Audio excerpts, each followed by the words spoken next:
So, why is Jesus banned from the sport of triathlon? Well, he can walk on water. Alright.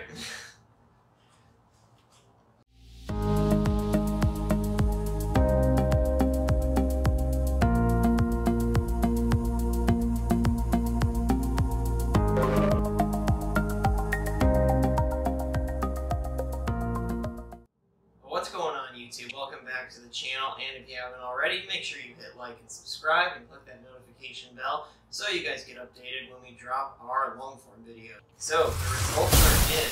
St.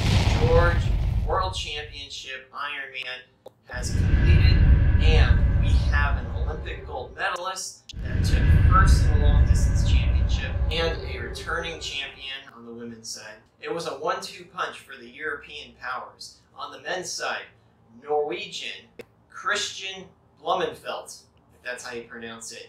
He took first in the championship for the men's side, and on the women's side, we had Daniela Reef. Not only did they crush the course with incredible times, they did it in 90-degree weather heat. And a native Utonian,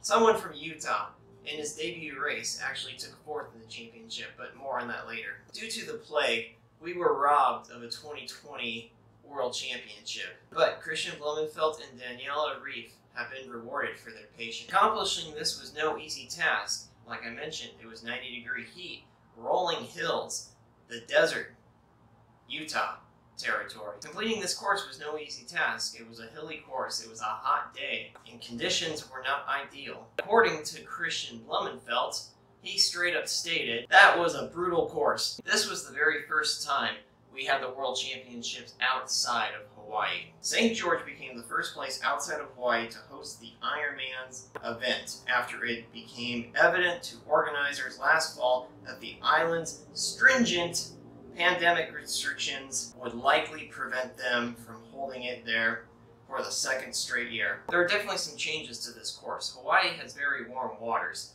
maybe averaging upper 70s, lower 80s on a normal day. And it's salt water, so you're more buoyant. There's no need to wear a wetsuit when competing in this race. St. George was the first time these competitors were competing for a world championship title in fresh water. And the water temperature for that day was 65 degrees. I don't know about you, but anything under 70 is pretty cold for me. So 65-degree temperature meant this would be the first time the World Championship would actually have wetsuits. So that was the first obstacle that these competitors had to compete with. The next thing they had to compete with when they got out of the water was to do the bike ride.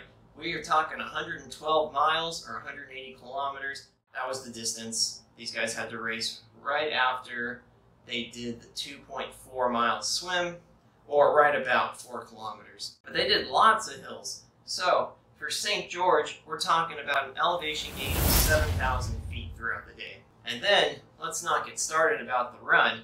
After the run, middle of the day, 90-degree heat, the racers climbed another 1,200 feet while completing the marathon.